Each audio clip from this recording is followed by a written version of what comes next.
வணக்கங்க. நம்ம golden Suchitra nursery கார்டனில் நம்ம இன்றைக்கி கோழி அவரை பார்க்கலாம் வாங்க. கோழி அவரை அதாவது பார்த்திங்கன்னா இதுக்கு முன்னாடி நம்ம கோழி அவரை விதை பதிவு போடுறத காமிச்சோம். அடுத்து நாற்று பதிவு போடுறத காமிச்சிருப்போம். அடுத்தது நடவு பண்ணுறதை காமிச்சிருப்போம். இப்போ பார்த்திங்கனாக்கா எவ்வளோ சூப்பராக வளர்ந்துருக்கு பாருங்களேன். அழகாக கொத்து கொத்தாக காய்ச்சிருக்குங்க.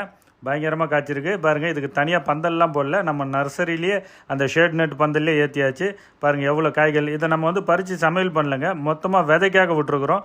விதையை பறித்து இதை நல்லா பதப்படுத்தி நல்லா காய வச்சு முளைப்பு திறன் வந்த பிறகு நிறைய கஸ்டமருக்கு கொடுக்கலாம் அப்படின்ட்டு வச்சுருக்குறோம். இங்கே பாருங்கள் எவ்வளோ காய்கள் நல்லா காய்ச்சிருக்கு பாருங்கள். உரிச்சு பார்த்தா அழகாக முத்து முத்தாக வந்திருக்கு பாருங்கள். கோழி அவரைங்க, கோழி அவரை.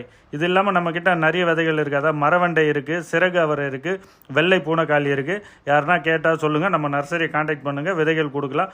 இந்த கோழி அவரையோடு சேர்த்து 4 வகையான விதைகள் இருக்குது நம்மக்கிட்ட. அதனால் தேவைப்படுறவங்க நம்ம நர்சரியை காண்டாக்ட் பண்ணுங்கள். நன்றி, வணக்கம்.